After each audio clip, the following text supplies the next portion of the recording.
Hello, everyone. Welcome to this video on learning mathematics through concept and examples. In this video, we are going to look at an example involving multiplication rule of probability.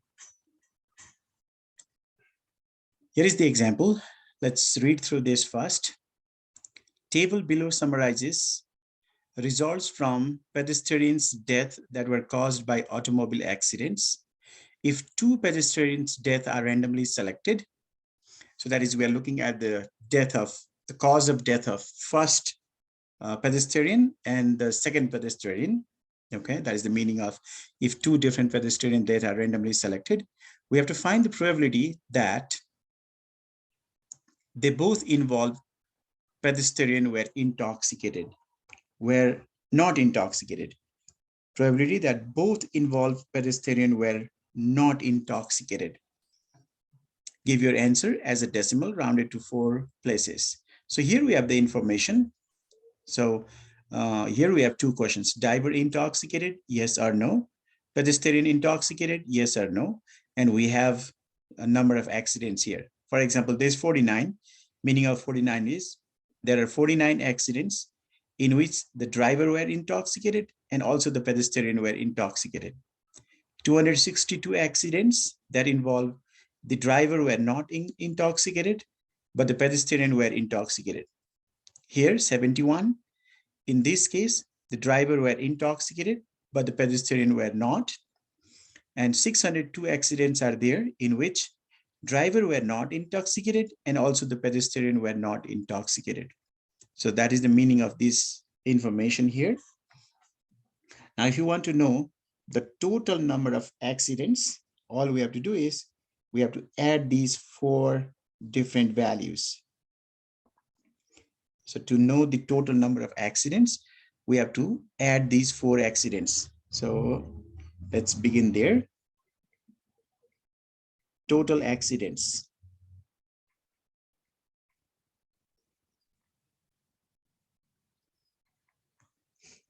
Or you can say total deaths during accidents. That will be 49 plus 71 plus 262 plus 602. That will be a total of 984. So there are 904 automobile accidents involving pedestrian death. Okay, now let's add these numbers along the column and along the row. For example, if we add these two numbers, if we add 49 and 262, that will be 311. Meaning of that is there are 311 accidents in which the pedestrians were intoxicated. If we add these two, 71 plus 602, that is equal to 673. There are 673 accidents in which the pedestrian were not intoxicated. The one we were talking about, pedestrian not intoxicated, 673 cases. If we add these two, 49 and 71, that is equal to 120. That means there are 120 accidents in which the drivers were intoxicated.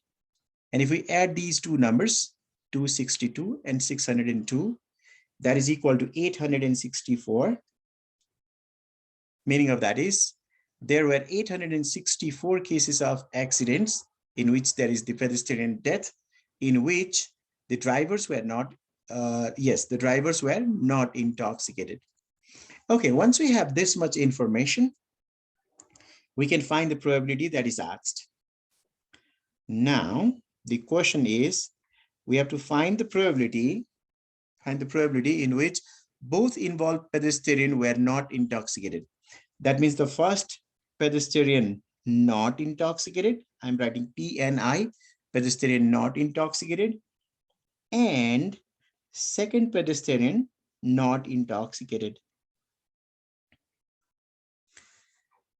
Okay, now if we are doing this research or we want to find the probability, if the death of first pedestrian was there and the pedestrian was not intoxicated, it does not affect the second. That means these two cases are independent.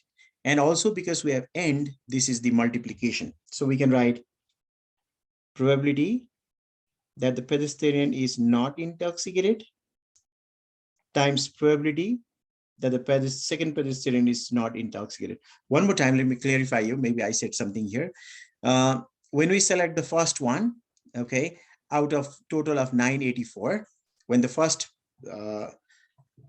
person is selected, or first death is selected, now the remaining death will be 983. That means the denominator changes here. So in fact, this is the dependent case. Okay, this is the dependent case.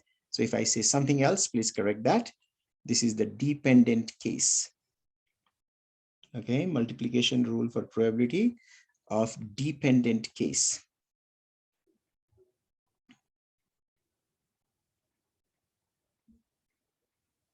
Dependent events. Okay, now let's plug in the values. So probability that pedestrian is not intoxicated. So if we want to see the pedestrian not intoxicated, pedestrian intoxicated, yes or no? No is here. And if we look at the total number of accidents, it is 673. 673 out of a total of 984. 984. When first death is selected and we know the cause of first death, now the second will be, now the remaining cases will be 983, because out of 984, one of them is already selected. And out of 673 death involving pedestrian not intoxicated, one is already selected here. So the remaining will be 672. 672. That is equal to, if we simplify this using calculator, it will be 0.4676. So here in problem like this, the key thing is we have to check whether it is the multiplication rule or addition rule. If it is multiplication rule, we have to check whether it's dependent events or independent events. And if it is addition rule, you have to find out whether it's mutually exclusive or mutually inclusive. And also you have to read here carefully, okay, what is asked in the question. In this case, both involved pedestrian were not intoxicated. That means we are looking for two of them, two different pedestrians' death are randomly selected. We have to find the probability that first one is not intoxicated and the second one is also not intoxicated. So once we know that, we can use the proper formula, plug in the values and find the probability. So that's all for this video. I hope you find this helpful. Thank you for watching.